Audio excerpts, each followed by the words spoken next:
the champagne flutes caught the afternoon light as they clinked together on the upper deck. Miami's skyline shimmered in the June heat behind them, growing smaller with each passing minute. Janet Meisner stood at the railing, her sundress billowing in the salt breeze, watching pelicans skim the turquoise water. She'd saved for 2 years for this moment, a 7-day Caribbean escape aboard the MS Coral Princess. At 37, after a difficult divorce, and 18 months of working double shifts at Jacksonville Memorial Hospital, she'd finally given herself permission to breathe. Her best friend Sarah had nearly convinced her to wait another year to save more, but Jeanette had been firm. Life was short. She deserved this. The horn sounded as the ship cleared Government Cut, and she felt something loosen in her chest. Something that had been wound tight since the separation papers were signed. She didn't know that within 48 hours she would disappear completely.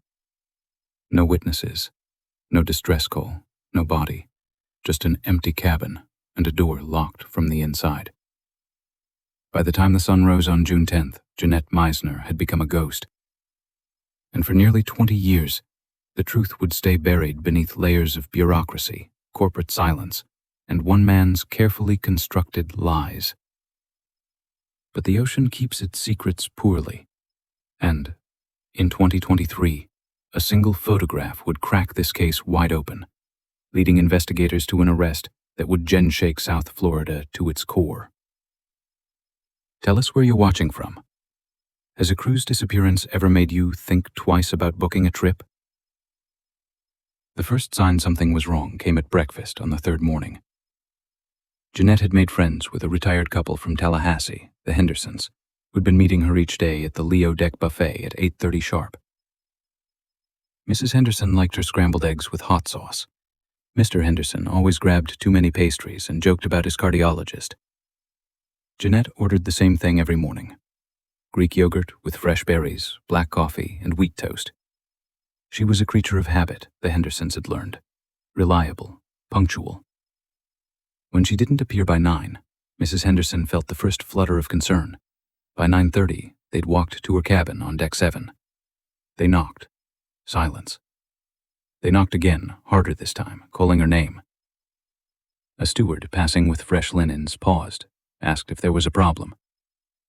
Mr. Henderson explained. The steward, a young man from the Philippines named Carlos Reyes, used his master key. The door opened, 6-inch, then stopped. The security chain was fastened from inside. Through the gap, they could see an unmade bed, Jeanette's suitcase open on the floor, a half-drunk bottle of water on the nightstand. Her sandals sat neatly by the closet, but Jeanette herself was nowhere visible. Carlos called his supervisor. His supervisor called security. Security called the bridge. Within 20 minutes, a small crowd had gathered in the narrow corridor. The ship's security chief, a former Miami-Dade police officer named Robert Kimball, arrived and made the decision to force entry. They had to cut the chain with bolt cutters.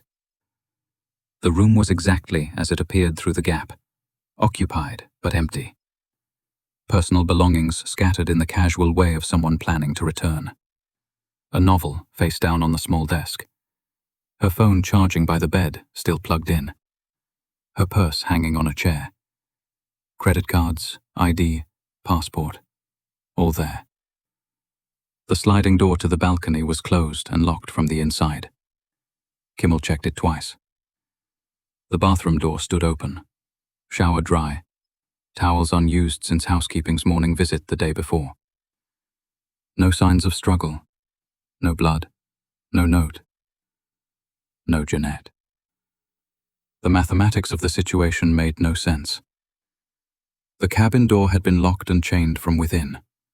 The balcony door was also secured internally. There was no other exit. Jeanette Meisner was a 5'6" woman of average build, who worked in hospital administration. Not a magician, not an escape artist. She couldn't have walked through walls.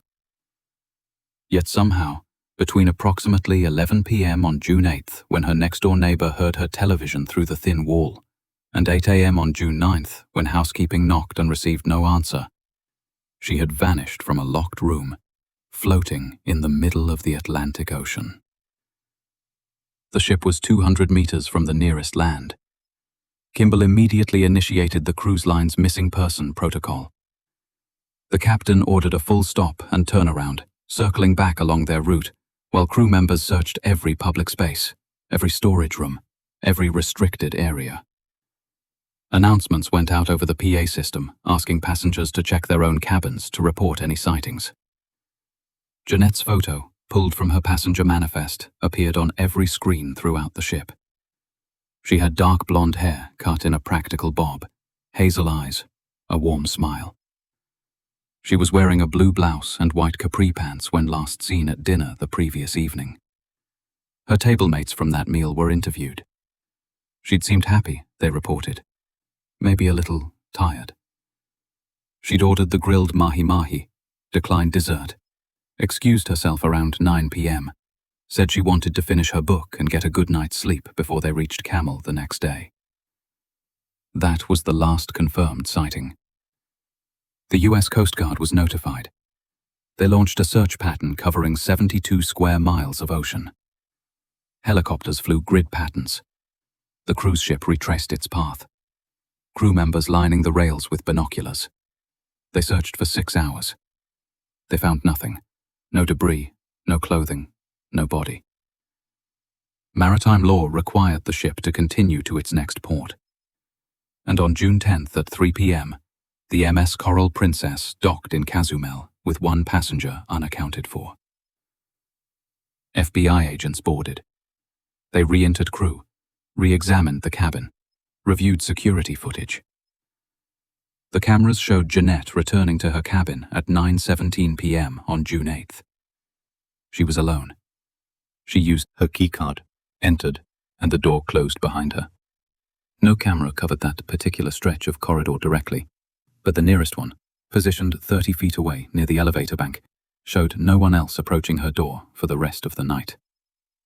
The only person who appeared in that hallway before 8 a.m. was the housekeeping attendant, who knocked at Jeanette's door at 7:53 a.m. and, receiving no answer, moved on to the next cabin. Investigators pulled the ship's technical logs. No one had used a crew override key on Jeanette's door during the night. Her balcony was located on the ship's port side, approximately 40 feet above the waterline. To go overboard from there would require climbing over a 4-foot railing. Difficult, but not impossible. But the balcony door had been locked from inside. How could she have locked it after going over? And why would she? Suicide was considered, and quickly dismissed. Jeanette had left no note. She'd made plans for the rest of the cruise, a snorkeling excursion in Grand Cayman, a massage appointment for the following afternoon. She'd prepaid. Her sister in Jacksonville, when contacted by authorities, was adamant. Jeanette had been in good spirits. She'd just started seeing someone new, a teacher she'd met at a hospital fundraiser. She'd been talking about going back to school herself, maybe getting her master's degree. These weren't the plans of someone preparing to die. Theories multiplied like bacteria in a petri dish. Had she been abducted somehow? But by whom? And how from a locked cabin? Had she staged her own disappearance? But she'd left behind her passport, her money, her entire identity. Had she fallen victim to human trafficking? But cargo manifest showed no unauthorized departures from the ship. In Cozumel, and Mexican authorities found no trace of her on land. The investigation stalled. Weeks passed. The cruise line issued carefully worded statements expressing concern and cooperation. Jeanette's family hired a maritime attorney. Her face appeared on news broadcasts throughout Florida. Tips came in, dozens of them. Someone claimed to have seen her in Nassau. Another caller reported a woman matching her description in Key West. Every lead evaporated under scrutiny.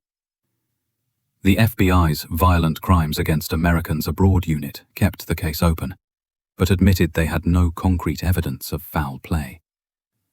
Without a body, without witnesses, without any clear indication of what had happened, they were investigating a ghost story. By the end of summer, Media attention had moved on to other tragedies. Jeanette's family held a memorial service in Jacksonville. Though they buried no body, they kept her apartment lease for another year, just in case. Just in case she walked through the door, with some impossible explanation. She never did.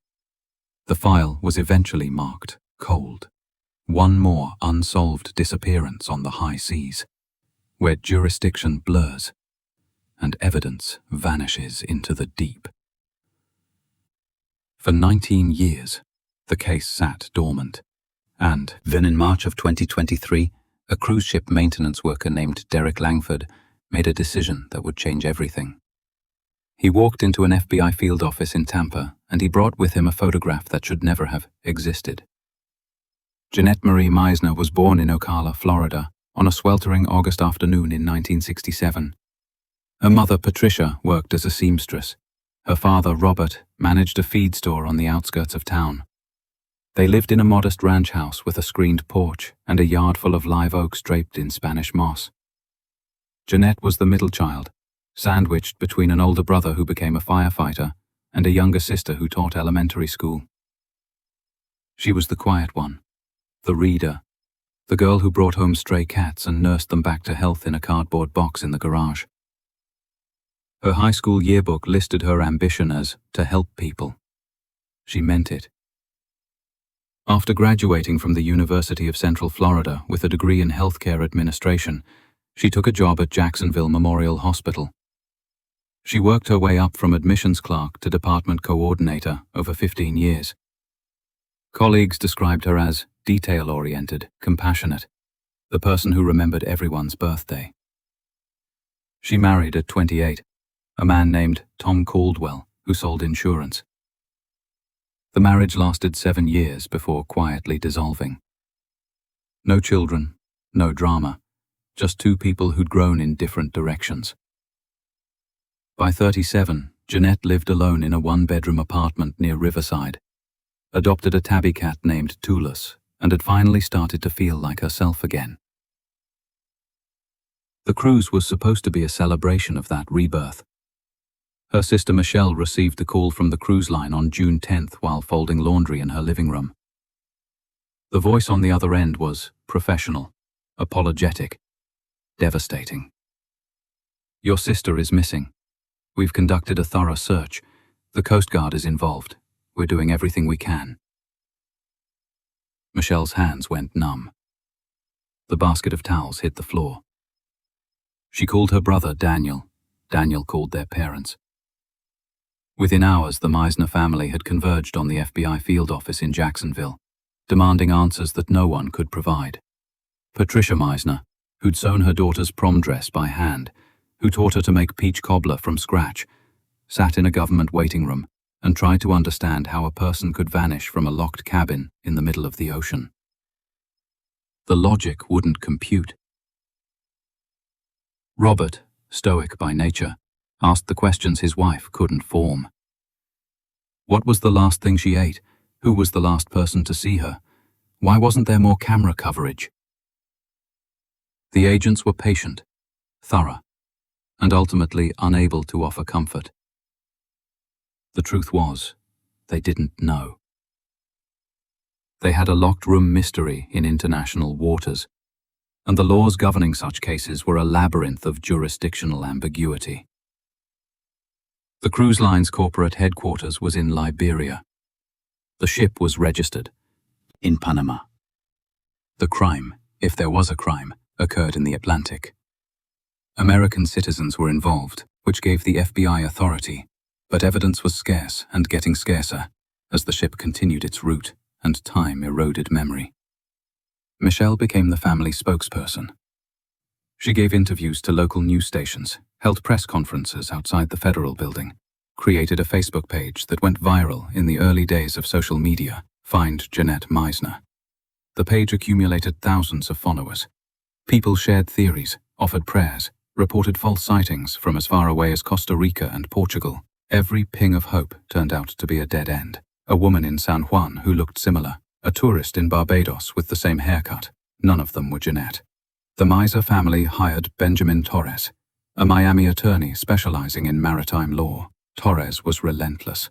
He filed motions demanding the cruise line preserve all records, all footage, all crew employment files. He deposed ship personnel. He requested passenger lists and cross-referenced them against criminal databases. He found minor discrepancies: a crew member with a suspended license, another with a domestic violence charge from 8 years prior, but nothing that pointed to Jeanette's disappearance. The cruise line's legal team stonewalled at every turn, citing privacy laws and corporate policy. Torres pushed harder. He got a judge to order the release of maintenance logs. What he discovered was troubling, but not conclusive. On the night Jeanette disappeared, a routine inspection of the ship's water filtration system had been scheduled for Deck 7, her deck. The inspection was logged as completed by a maintenance technician named Derek Langford, but there was no secondary signature, no supervisor verification, which violated the cruise line's own protocol. Torres flagged this in a legal brief.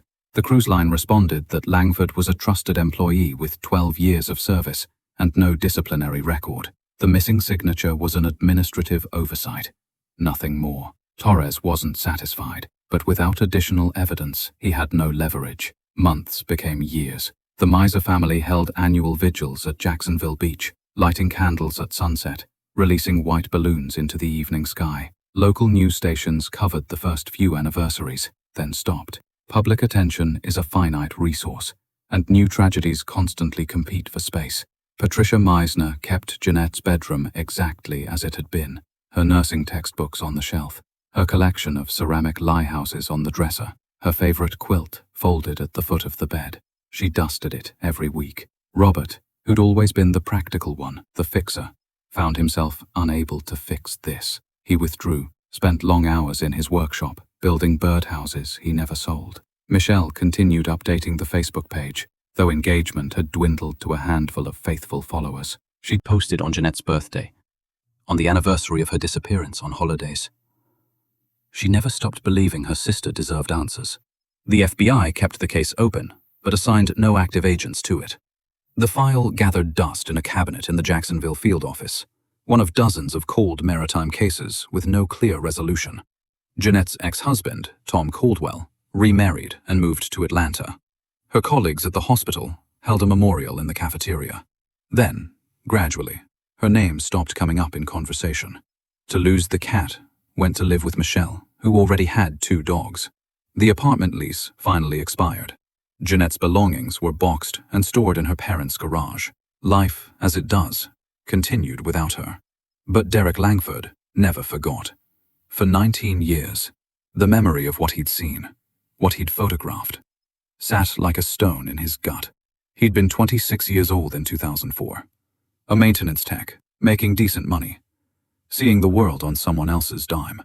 He'd thought he was documenting a safety violation, something he could report to his supervisor, maybe even leverage for a promotion. Instead, he'd stumbled into something that terrified him into silence. The photograph sat in a manila envelope in a lockbox under his bed for nearly 2 decades. He changed jobs, left the cruise industry entirely, became a building superintendent in Tampa.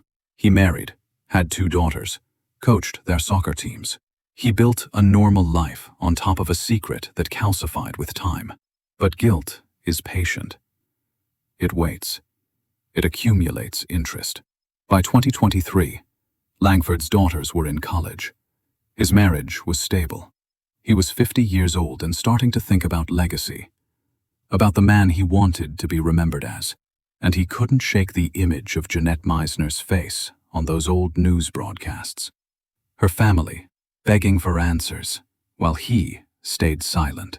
In March, he made an appointment with the FBI.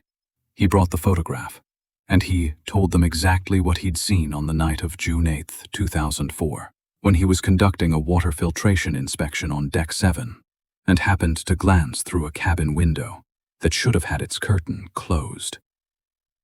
The FBI field office in Tampa occupies a nondescript building on Gray Street, all concrete and tinted glass, designed to discourage curiosity. Derek Langford sat in interview room C on a Thursday afternoon, his hands folded on the table, the manila envelope positioned between them. Like evidence at trial, Special Agent Nicole Ortiz sat across from him, her recorder running, her expression neutral. She'd been with the Bureau for 11 years, worked dozens of cold cases, and had learned not to get excited until she saw what people actually brought through the door. Most tips on ancient cases led nowhere. Faulty memories, attention seekers, well-meaning citizens who'd conflated dreams with reality. But there was something about Langford's demeanor that made her pay attention. He wasn't performing. He was ashamed. That was the tell. He slid the envelope across the table without ceremony.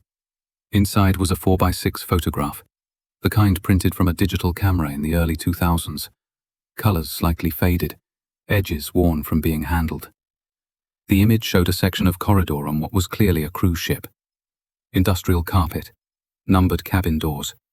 The distinctive sconce lighting Ortiz recognized from the MS Coral Princess deck plans she'd reviewed when she'd pulled the Mizina file that morning. But it was the content of the photo that made her breath catch. Through a partially opened cabin door, number 7312, visible on the placard, a woman could be seen sitting on the edge of a bed, her face turned towards someone outside the frame. The woman was Jeanette Meisner. The timestamp in the corner read June 8, 2004, 10:47 p.m. Langford's voice was hoarser when he began. He'd been doing his rounds that night. Standard maintenance check on the filtration access panels located in service corridors behind the passenger areas. The ship had a complicated layout. Public spaces up front, crew passages hidden behind paneled walls. You could move through the entire vessel without passengers ever seeing you. That's what he'd been doing around 10:45. Walking the Deck 7 service hallway, when he'd noticed one of the access panels was slightly ajar.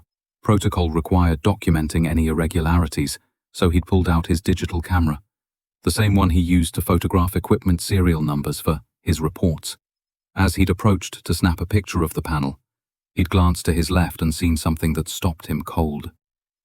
Cabin 7312, Jeanette's cabin, had its door cracked open about 6 inches, not wide but enough to see inside, and what he'd seen made his stomach turn. Jeanette was sitting on her bed, in her nightclothes, and standing over her was someone in a maintenance uniform. The person's back was to Langford, but he could see they were holding something. A small bottle, a cloth, maybe. Jeanette's expression was strange, Langford said. Not scared exactly. Confused, drowsy, like she was struggling to stay conscious. The moment lasted maybe 3 seconds. Then Langford's radio had crackled, his supervisor checking in, and the sound had made him flinch. The figure in the cabin had turned slightly, and Langford had gotten a glimpse of the profile before he'd panicked and ducked back around the corner, heart hammering, hands shaking. He'd fumbled with his camera and snapped one photo before retreating down the corridor. He hadn't known what he'd witnessed. Hadn't wanted to know. Agent Ortiz leaned forward. Why didn't you report this immediately? Her tone was measured, not accusatory, but the question hung heavy. Langford's answer came slow, each word costing him. He'd been terrified. Young, new to the industry, supporting his mother back home who had cancer. The person in that cabin had been wearing a maintenance uniform. Someone with crew access. Someone who knew the ship's hidden passages. If Langford reported what he'd seen and got it wrong, he could lose his job. And if he got it right, if something criminal was happening, then he'd be a witness against someone dangerous. So, he'd done nothing. He'd finished his shift, gone to his cabin, and tried to sleep. The next day, when the announcement came that a passenger was missing, his blood had turned to ice. But by then, it was too late. How could he come forward without admitting he'd seen something the night before and stayed silent? He'd be implicated. They'd ask why he waited. They'd wonder if he was involved. The fear had metastasized into paralysis. He'd kept the photo as insurance. Some vague notion that if things went wrong, he'd have proof he'd documented something. But weeks became months. The investigation closed, and Derrick Langford convinced himself that coming forward would do more harm than good. The woman was gone. Nothing, he said, would bring her back.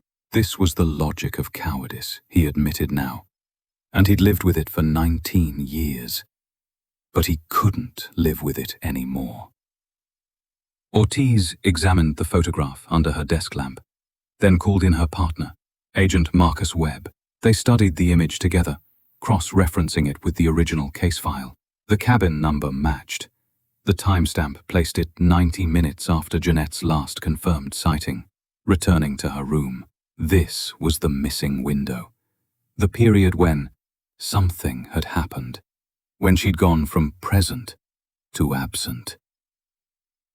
And here was evidence that someone had been in her cabin during that time. Someone in uniform, someone with access. Webb immediately escalated to the Tampa field office's cold case unit supervisor. By 5 p.m., they'd assembled a task force. The first order of business was identifying the figure in the photo. They enhanced the image using software that didn't exist in 2004. The quality was poor. The angle was oblique. The lighting dim. The person's face mostly obscured, but they could extract some details. Male. Approximately 6 feet tall, broad-shouldered. The uniform was standard cruise ship maintenance. Navy coveralls, with the company logo on the breast pocket. On his right hip, clipped to his belt, was a large ring of keys, the kind issued to senior technical staff who needed access to mechanical rooms and restricted areas. This was a critical detail. Not every maintenance worker carried that keyring. It suggested seniority, specialized clearance. The team pulled the cruise line's employment records for the MS Coral Princess crew roster on June 8, 2004. 23 maintenance personnel had been on duty. 14 were ruled out immediately. Wrong build, wrong shift, documented elsewhere during the relevant time frame. That left 9 possibles. The investigation hit its first wall when they discovered that 3 of those 9 were now deceased. 1 from a heart attack in 2009, 2 in unrelated accidents. 2 others had left the cruise industry and moved to countries without extradition treaties, essentially unreachable. That left 4 viable suspects. The team began deep background checks, financial records, prior employment, criminal histories, travel patterns, social media. They were looking for red flags, patterns of behavior, anything that suggested capability and motive. One name rose to the surface like a body bloated with gas. Christopher Paul Harmon, age 51, now 44 at the time of Jeanette's disappearance. He'd worked for the cruise line for 16 years, starting as a junior mechanic and advancing to senior maintenance engineer by 2003. His personnel file showed exemplary performance reviews, multiple commendations, no disciplinary actions. But when agents dug into his personal life, cracks appeared. In 1998, while working a Caribbean route, a female passenger had filed a complaint alleging that Harmon had entered a cabin uninvited under the pretense of checking the air conditioning. The complaint was investigated internally and dismissed due to lack of evidence. The passenger hadn't pursued it further. In 2001, another incident. A crew member, a housekeeper, claimed Harmon had made unwanted advances in the service corridor. Again, an internal review. Again, inconclusive. Harmon remained employed. The cruise line's legal team had settled both matters quietly. Standard practice to avoid publicity. There was a pattern here, faint but present. Access, opportunity, a history of boundary violations, and something else. Harmon's work schedule on June 8th showed him assigned to mechanical inspections on decks 6 and 7 between 9 p.m. and midnight. The exact time frame, the exact location. They brought Langford back in, showed him crew photos from 2004. He couldn't make a definitive identification. Too much time had passed. The angle in his photo too poor. But he didn't rule Harmon out either. The build was right, the height matched. It could have been him. That wasn't enough for an arrest, but it was enough to dig deeper. Agents obtained a warrant for Harmon's current residence in Homestead, just south of Miami. He'd left the cruise industry in 2006, worked a series of short-term jobs, building maintenance, apartment management, and had been unemployed for the past 8 months. He lived alone in a rental duplex, drove a 20-year-old sedan, had no significant assets. They executed the warrant on April 3, 2023. At 6 a.m., Harmon answered the door in boxer shorts and a stained t-shirt. Confused and indignant, the search team spent 4 hours going through his belongings. They found nothing directly connecting him to Jeanette Meisner. No souvenirs, no trophies, no evidence of obsession. But in a storage unit he rented 15 miles away, in a box labeled ship stuff, they found something that changed everything. A set of master override keys, the kind that could open any cabin door on the MS Coral Princess, regardless of whether it was locked or chained from inside. Keys that should have been turned in when Harmon left his employment 17 years earlier. Keys that he'd kept for reasons he couldn't explain. And on one of those keys, under microscopic analysis at the FBI lab, they found traces of DNA. Female DNA. The sample was degraded, partial, but sufficient for comparison. On April 19th, the lab called with results. The DNA was a familiar match to Jeanette Meisner's parents. It was her genetic material on a key that Christopher Harmon had hidden for nearly 2 decades. The human body is a library of invisible records. Every touch leaves behind microscopic evidence. Skin cells, oils, traces of sweat that contain the blueprint of identity. DNA can survive for years on metal surfaces if conditions are right. Cool, dry, protected from sunlight and contamination. The keys found in Christopher Harmon's storage unit had been wrapped in cloth, sealed in a plastic bag, preserved unintentionally by a man who couldn't bring himself to throw them away. Why he kept them, psychologists would later speculate, might have been a compulsion common to certain offenders, a need to maintain connection to the crime, to the moment of power, to the victim. Or perhaps it was simply carelessness. The keys, forgotten in a box of old work gear.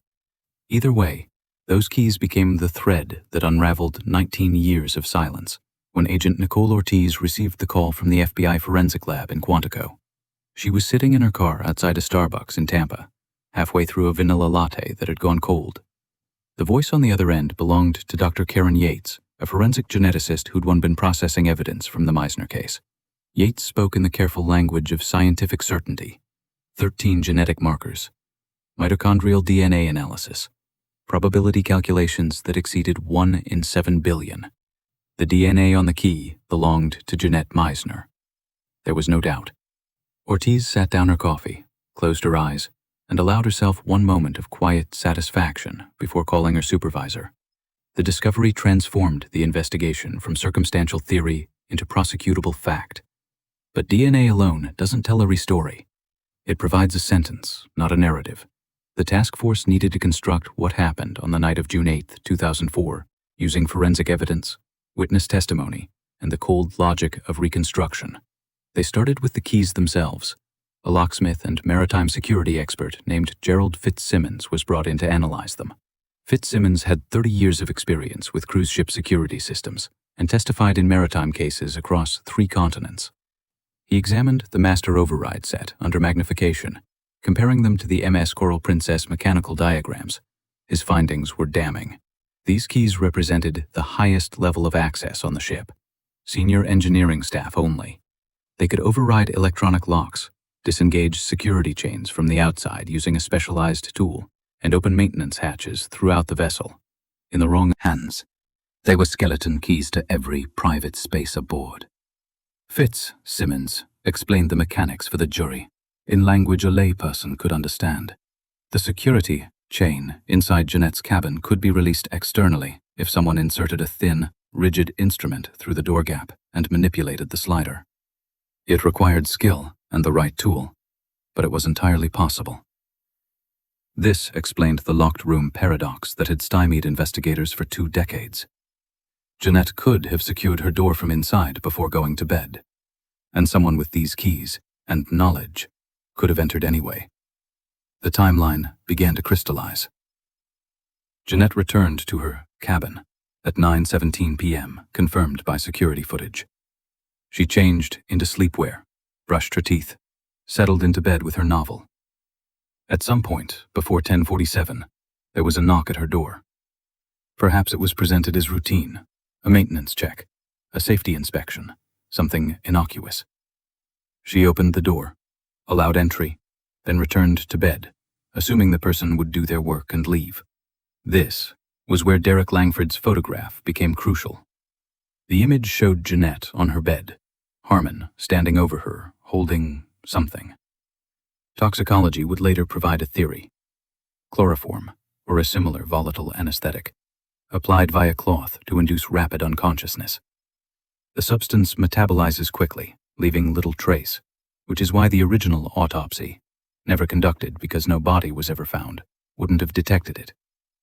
But the behavior captured in the photo was consistent with chemical sedation. Jeanette's posture, the confused expression, the lack of resistance. She was incapacitated before she fully understood what was happening. What occurred in the next hour could only be inferred, but the evidence suggested a grim sequence. Harmon had access to service corridors that ran behind the passenger decks. These passages connected to cargo holds, mechanical rooms, and waste management systems. They were monitored by cameras in some sections, but not all. Budget cuts and outdated equipment left blind spots throughout the ship. The theory supported by maritime engineers and later by Harmon's own partial confession was that Jeanette's body had been moved through these corridors to a waste processing area and disposed of at sea through a refuge chute. Cruise ships in 2004 lacked the sophisticated monitoring systems common today. Dumping at night in open ocean, the body would sink and never be recovered.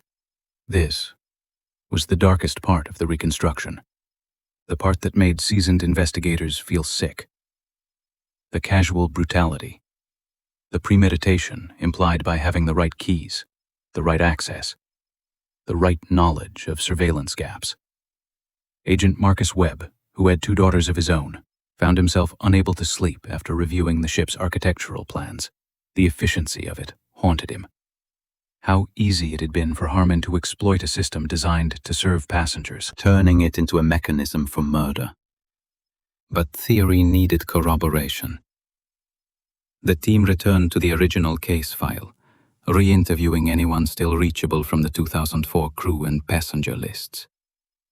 Most remembered nothing useful. It had been nearly 20 years.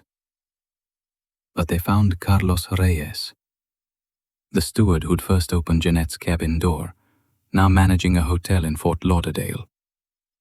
Reyes remembered the case vividly. He'd been 23 then, new to the job, and the disappearance had disturbed him deeply. When agents showed him photos of crew members from that voyage, he paused on Harmon's image. He remembered seeing Harmon in the Deck 7 service area that night, around 11 p.m., carrying what looked like a large canvas laundry bag over his shoulder. Reyes had thought it odd at the time. Maintenance didn't handle laundry, but he had been busy with his own duties and hadn't questioned it. Now, 19 years later, the memory took on sinister dimension. That laundry bag could have concealed a body. Another break came from ship's logs that had been preserved digitally. A data analyst named Timothy Chen, working with the FBI's cyber division, recovered deleted entries from the MS Coral Princess waste management system. The logs showed an unscheduled activation of Refuge Chute D, located on Deck 4, directly below the service corridor where Reyes had seen Harmon. At 11:51 p.m. on June 8, the activation was brief, less than 2 minutes, and no corresponding waste disposal had been logged in the official records. Someone had used that chute off-book. The ship's position at that time, cross-referenced with navigational data, placed them in a section of the Atlantic with an average depth of 16,000 feet. Recovery would be impossible. Chen's stat work also uncovered something else. Harmon's crew keycard had been used to access a restricted mechanical room on Deck 4 at 11:48 p.m. The room housed electrical panels, and also provided direct access to the refuge chute system. The pieces interlocked with terrible precision. Harmon had entered Jeanette's cabin using his override keys. He'd incapacitated her with a chemical agent. He'd transported her through service corridors, avoiding cameras, to the mechanical room on Deck 4. And he'd disposed of her body at sea, covering his tracks by deleting the waste system logs, something only someone with senior technical access could do. The question that remained was motive. Agents found no evidence that Harmon had known Jeanette before the cruise. They'd never met, had no connections, moved in completely different circles. The attack appeared to be opportunistic rather than targeted. A psychological profile commissioned by the prosecution painted Harmon as a sexual predator who'd escalated over time. The earlier complaints from 1998 and 2001 weren't isolated incidents, but part of a pattern. He'd been testing boundaries, seeing what he could get away with. When those encounters resulted in no serious consequences, internal reviews that went nowhere, a cruise line more concerned with liability than safety. His behavior grew bolder. Jeanette had been alone, vulnerable in a cabin on a deck where Harmon had legitimate reason to be. She was a target of opportunity. Dr. Sarah Clifton, a forensic psychologist who interviewed Harmon after his arrest, described him as displaying compartmentalized morality, capable of functioning normally in most contexts, while harboring a capacity for extreme violence, under specific conditions. He didn't see his victims as fully human. They were objects, puzzles, opportunities. This kind of predator, Clifton explained, often works in industries that provide access to vulnerable populations. Hospitality, healthcare, transportation. The transient nature of cruise work, passengers cycling on and off, crew members from dozens of countries, limited oversight in international waters, created an ideal hunting ground. In May of 2023, armed with DNA evidence, witness testimony, digital forensics, and a reconstructed timeline, federal prosecutors charged Christopher Paul Harmon with the kidnapping and murder of Jeanette Marie Meisner. The arrest took place at his duplex in Homestead, this time with no confusion about why they'd come. Harmon said nothing, invoked his right to counsel, and was transported to the Federal Detention Center in Miami. News of the arrest exploded across Florida media. The Meisner family, who'd been notified hours earlier by Agent Ortiz in a conference room at the Jacksonville FBI office, experienced something between relief and renewed agony. Michelle Meisner told reporters that knowing what happened didn't ease the pain, but it did end the torture of not knowing. Her mother, Patricia, now 79 and frail from years of grief, simply wept. Her father, Robert, 81, said quietly that he'd always known someone had taken his daughter, now that someone had a name and a face. The community response in Jacksonville was immediate. Vigils were organized. The old Facebook page, dormant for years, surged with new activity. Local news stations ran retrospectives on the case, interviewing former colleagues from Jacksonville Memorial Hospital, who remembered Jeanette's kindness. One nurse recalled how Jeanette had sat with her during a miscarriage, holding her hand through the worst hours. Another remembered her laugh, bright and unself-conscious. These stories rebuilt Jeanette in the public consciousness, not as a cold case, not as a victim, but as a full human being whose absence had left a hole in the world. The science had given them answers, but it was memory, fragile and precious, that would give Jeanette back her name. And as the case moved toward trial, one question lingered in the minds of everyone who'd worked it. How many others? How many times had Harmon done this before, in the vast anonymity of the sea, and simply never been caught? Christopher Paul Harmon was born in Pensacola in 1972 to a single mother who cleaned hotel rooms along the Gulf Coast. Father was a Navy sailor who'd shipped out before Harmon's birth and never returned. The boy grew up in an extended stay motel and cramped apartments that smelled of bleach and cigarette smoke. His mother, Linda, worked double shifts and left him alone for hours. Neighbors remembered him as quiet, polite, a little too eager to help with tasks.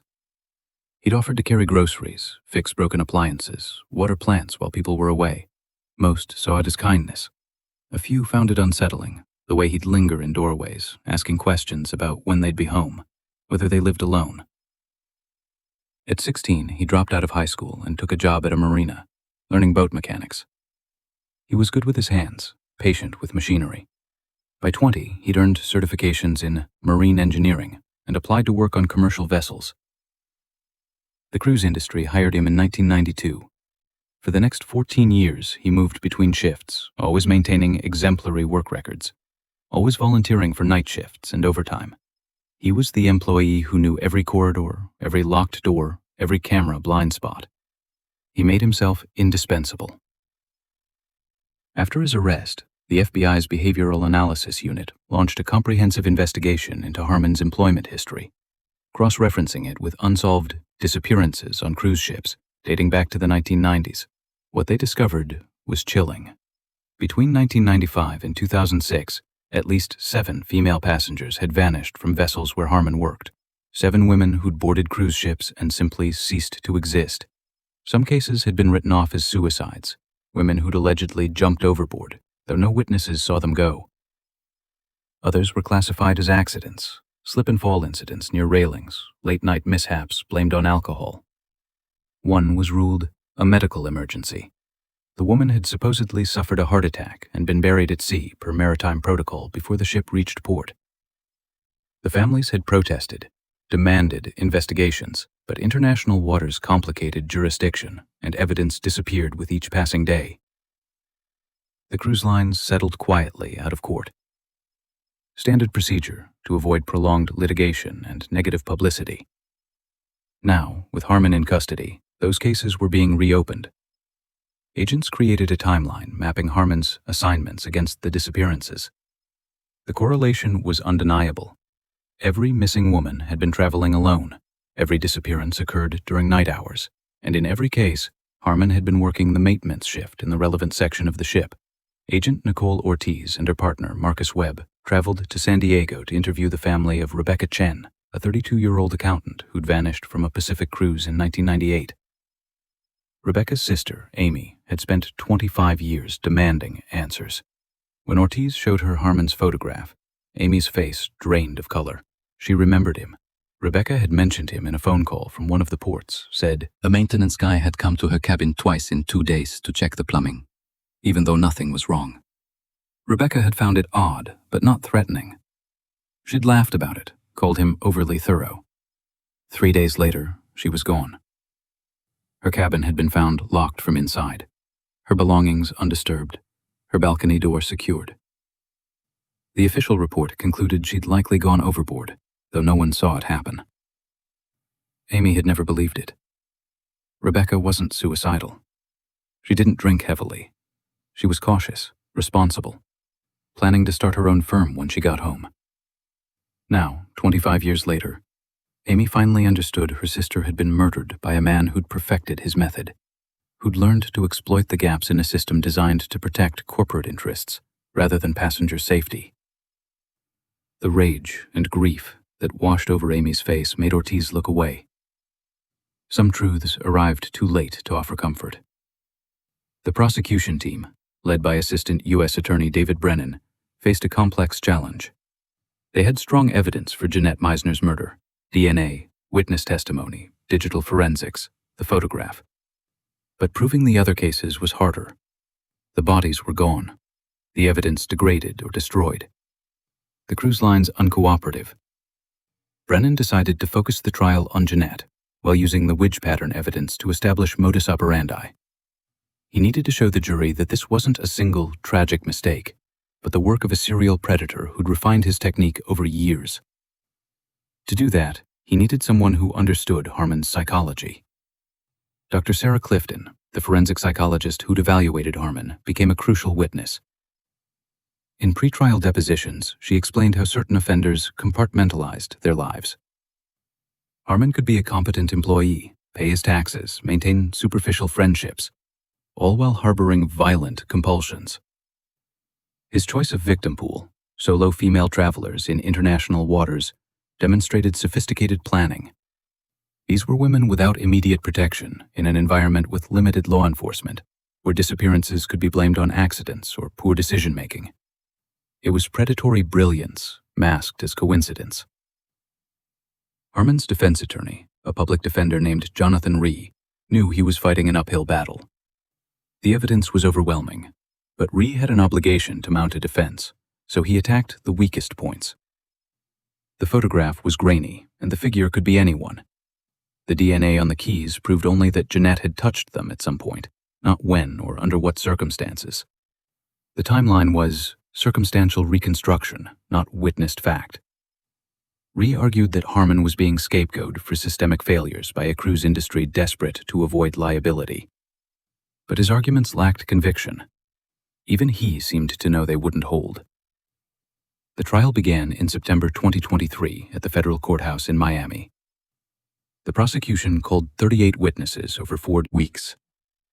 Derek Langford testified about the photograph, his voice steady, despite the defense's attempts to paint him as an unreliable narrator who'd waited 19 years to come forward. Carlos Reyes described the laundry bag, the odd timing, Harmon's presence in areas where he shouldn't have been. Dr. Karen Yates explained the DNA evidence in meticulous detail, using charts and probability calculations that left no room for doubt. Timothy Chen walked the jury through the deleted waste system logs, showing how Harmon had covered his tracks with technical precision. Maritime experts testified about the ship's layout, the security gaps, the ease with which someone with Harmon's access could move unseen. The most devastating testimony came from Michelle Meisner. She took the stand on the trial's 14th day, wearing a simple black dress and a silver necklace that had belonged to her sister. Brennan asked her to describe Jeanette, not as a victim but as a person. Michelle spoke for 20 minutes, painting a portrait of a woman who'd loved peach cobbler and terrible romantic comedies, who'd volunteered at animal shelters on weekends, who'd sent birthday cards that always arrived exactly on time. She described the last conversation they'd had. 2 days before Jeanette boarded the cruise, Jeanette had been excited, a little nervous about traveling alone, but determined to prove to herself that she could. Michelle had told her to be safe, to call from every port. Jeanette had promised she would. When Brennan asked Michelle what the past 19 years had been like, she paused for a long time. Then she said quietly that it had been like living with a ghost. Her sister was everywhere and nowhere. In old photos, in voicemails Michelle couldn't delete, in the chair that stayed empty at family dinners. Not knowing what happened had been a special kind of torture. Worse in some ways than grief, because grief has shape and grief can heal. Uncertainty just furs. Several jurors were crying by the time Michelle stepped down. Harmon never testified. His attorney advised against it, knowing the prosecution would destroy him on cross-examination. But Harmon's silence spoke volumes. He sat through 4 weeks of testimony with minimal expression, occasionally making notes on a legal pad, never making eye contact with the Meisner family seated 3 rows behind him. Dr. Clifton, watching from the gallery on days she wasn't testifying, noted his body language, detached, clinical, observing the trial as if it were happening to someone else. This was consistent with her evaluation. Harmon didn't see himself as a monster. He'd rationalized his actions through some internal logic that allowed him to sleep at night. Perhaps he'd convinced himself the women had wanted it, or deserved it, or simply didn't matter. Predators tell themselves stories to justify the unjustifiable. The jury deliberated for 6 hours. They returned a verdict of guilty on all counts. First-degree murder, kidnapping resulting in death, and 3 additional charges related to tampering with evidence and making false statements to federal investigators. The courtroom erupted in gasps and sobs. Patricia Meissner collapsed into her son Daniel's arms. Robert sat motionless, tears streaming down his weathered face. Michelle closed her eyes and whispered something. A prayer. A message to her sister. Something private. Sentencing came 3 weeks later. Federal guidelines for first-degree murder carry a maximum penalty of life imprisonment without parole. Judge Helena Vasquez, a 20-year veteran of the federal bench, showed no mercy. She addressed Harmon directly before announcing the sentence, her voice sharp and clear. She spoke about the 7 women whose cases were still being investigated, the families who'd spent decades in agony, the systemic failures that had allowed him to operate unchecked for so long. She noted that Harmon had shown no remorse, offered no explanation, given the families nothing. She called his crimes calculated acts of depravity committed against vulnerable women who trusted that the systems designed to protect them would do so. Then she sentenced him to life without possibility of parole, plus 60 years on the additional counts to be served consecutively in a maximum security federal facility. Harmon's face remained blank. He was led out of the courtroom in shackles, disappearing through a side door that closed with an echoing finality. Outside the courthouse, Michelle Meissner stood before a bank of microphones and cameras. She thanked the FBI, the prosecutors, Derek Langford, for finally finding the courage to come forward. She thanked the public for never forgetting her sister. And then she said something that would be quoted in newspapers across the country. Justice is supposed to be blind, but it shouldn't be slow. 19 years is too long. 7 women is 7 too many.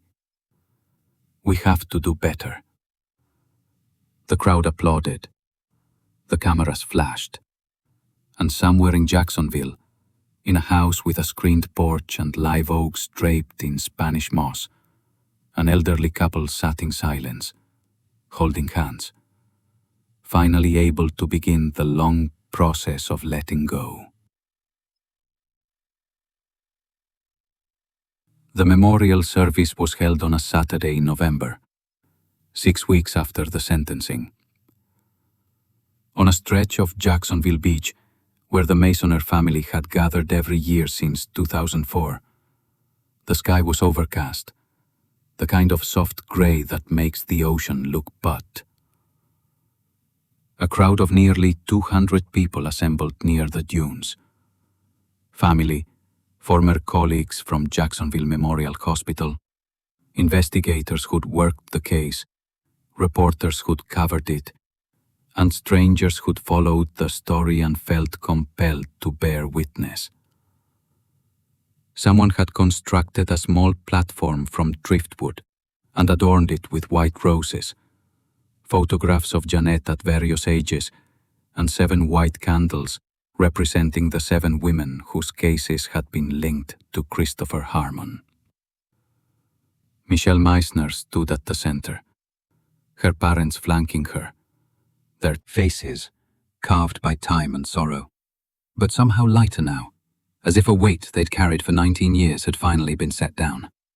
The wind tugged at Michelle's hair as she began to speak, her voice amplified by a portable microphone that crackled occasionally with static. She talked about her sister, not as a victim or a case number, but as the person she'd been. Flawed, funny, stubborn, kind. Jeanette, who'd burned every Thanksgiving turkey she'd ever attempted. Jeanette, who'd cried during commercial about shelter dogs. Jeanette, who'd believed people were fundamentally good, a belief that had ultimately betrayed her. Michelle spoke about the cost of silence, how Derek Langford's 19-year delay had haunted him, but had also, paradoxically, preserved the evidence that finally brought justice. She didn't excuse his fear, but she understood it. Fear makes us smaller than we are, she said. It convinces us that speaking up will cost more than staying quiet. But silence has its own price, paid in sleepless nights, and what-ifs that accumulate like interest on a debt that can never be fully settled. She thanked him publicly, acknowledging that his decision to come forward, however late, had changed everything. Langford was present, standing toward the back of the crowd, his head bowed. When Michelle mentioned his name, several people turned to look at him. He didn't meet their eyes. Agent Nicole Ortiz stood beside him, having driven up from Tampa specifically for this ceremony. She'd told Langford he should come, that the family wanted him here, that redemption was still possible. He'd been skeptical, but had come anyway. Now listening to Michelle, he felt something crack open inside his chest. Not absolution, exactly, but perhaps the beginning of it.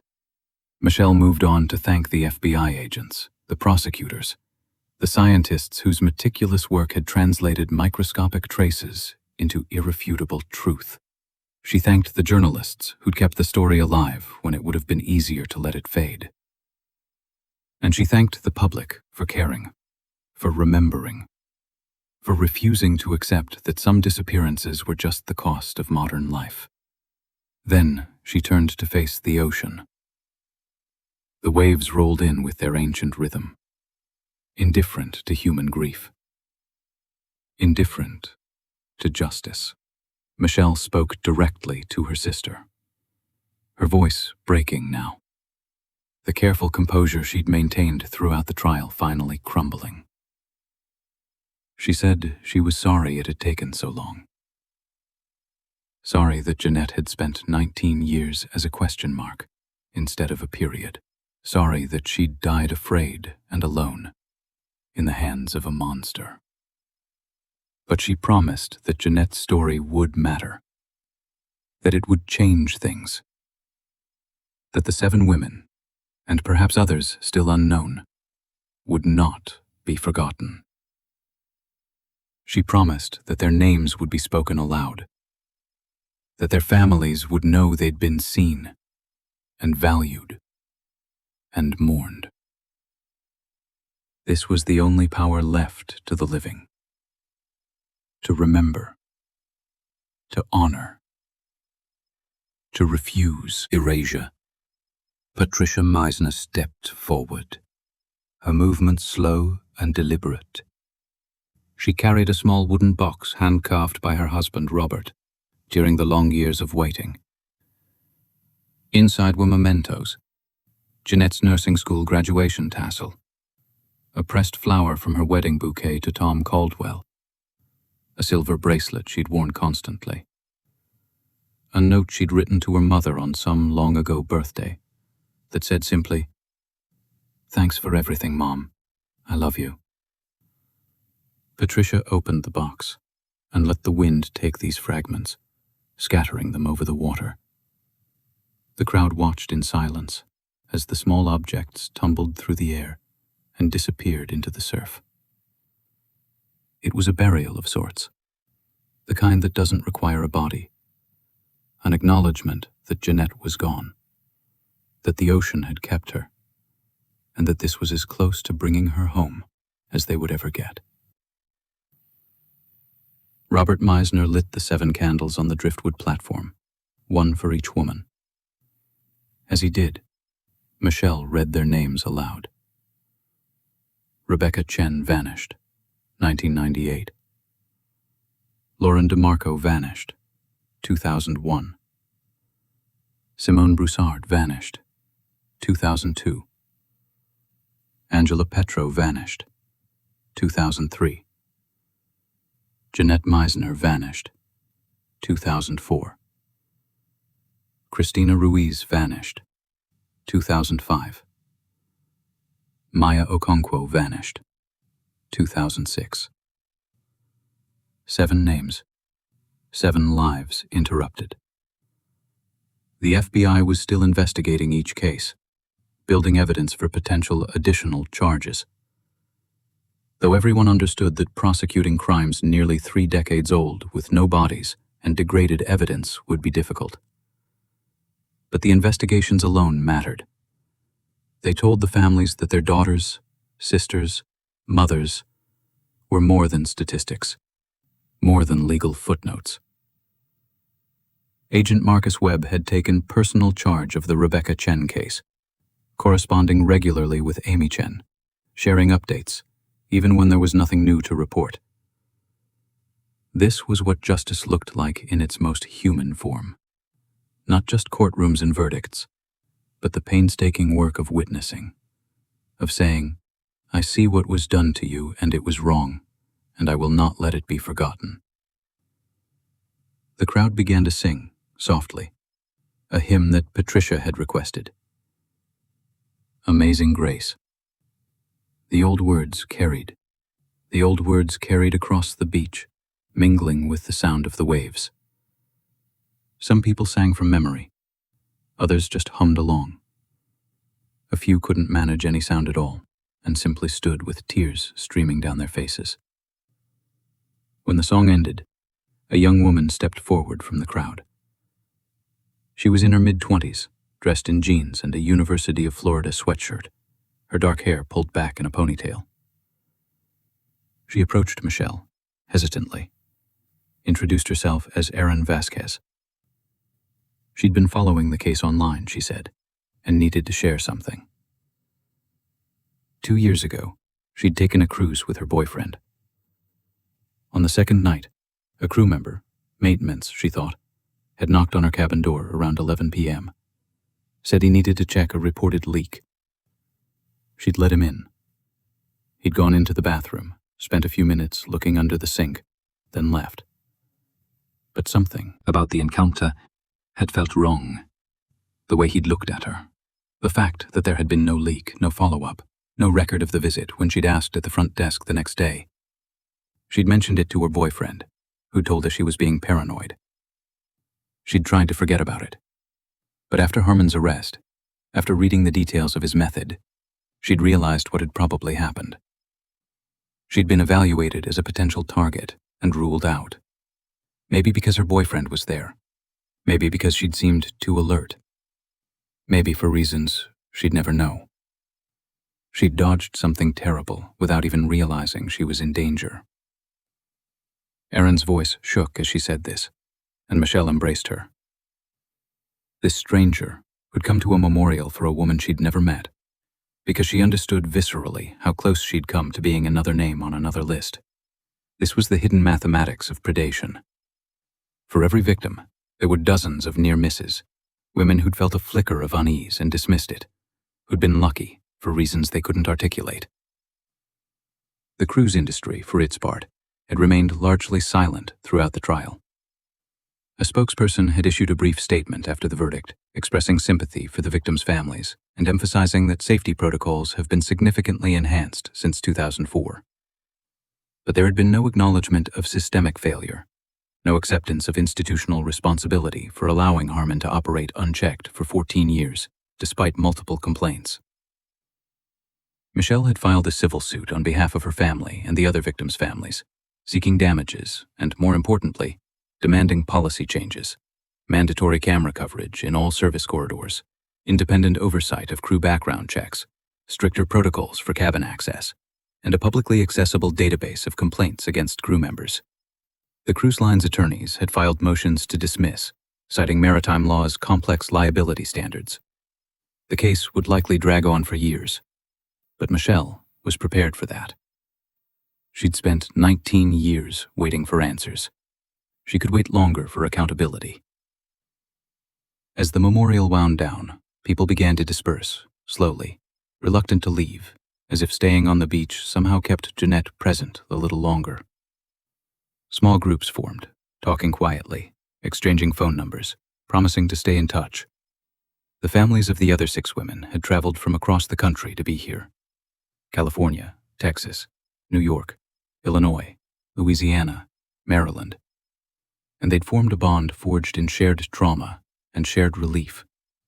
They were planning to establish a foundation in the women's names, dedicated to advocating for cruise ship safety reform and supporting families of missing persons. Patricia and Robert spoke with each of them, these strangers who understood their grief in ways friends and neighbors never could.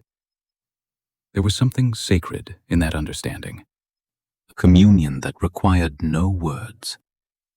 Agent Ortiz watched from a distance, giving the family space.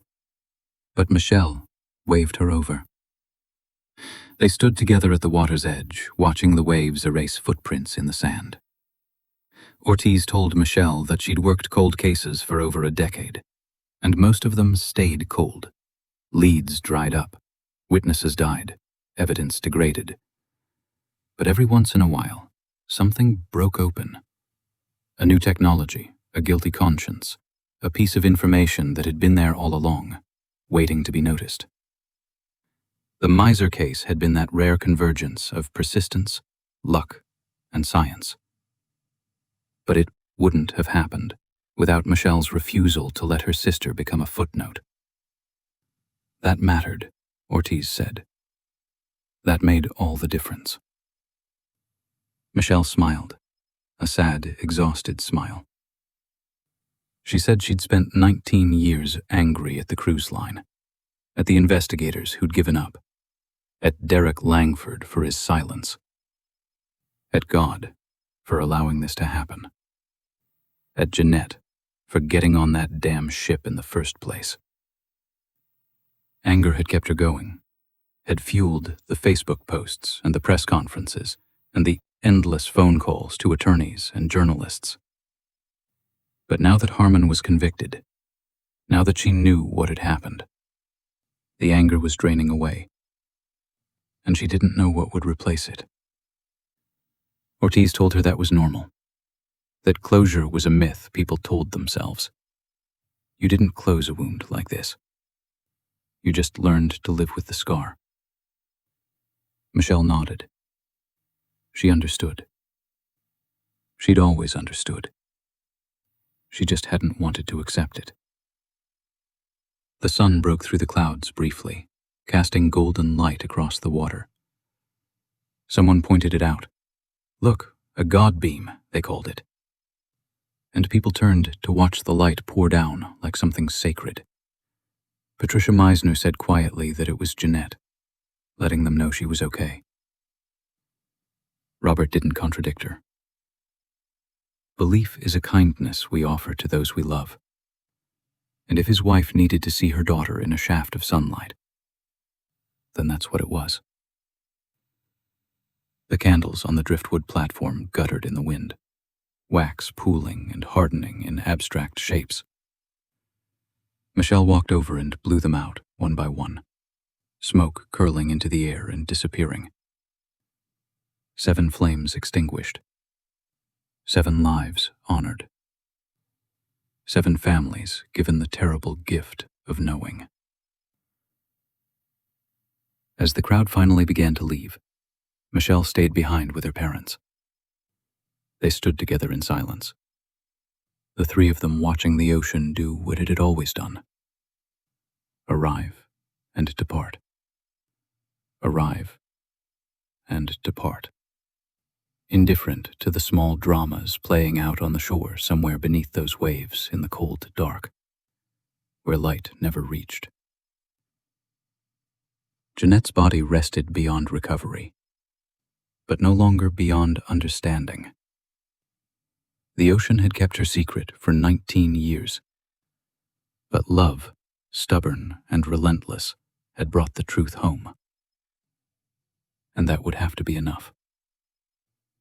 Michelle reached down, picked up a smooth piece of sea glass worn soft by time and tide, and slipped it into her pocket. A fragment of something broken, transformed by patience into something beautiful. She turned away from the water and walked toward the parking lot, her parents beside her. Behind them, the waves continued their ancient work, erasing the memorial's traces from the sand, leaving the beach clean and empty, and ready for whatever came next. The truth had surfaced at last. Justice, imperfect and late, had been served. And Jeanette Miser, 37 years old, who'd wanted nothing more than a week of peace and sunshine, could finally rest. Not forgotten. Never forgotten. The ocean keeps its secrets poorly, but memory keeps them forever. Make sure you subscribe, hit the notification bell, and share this video with someone who appreciates true crime stories. Your support helps bring attention to cases that might otherwise be forgotten. What cold case do you think deserves more attention? Comment below. Every unsolved case represents a family still waiting for answers, still hoping for the closure that finally came to the Martinez family after nearly half a century of searching.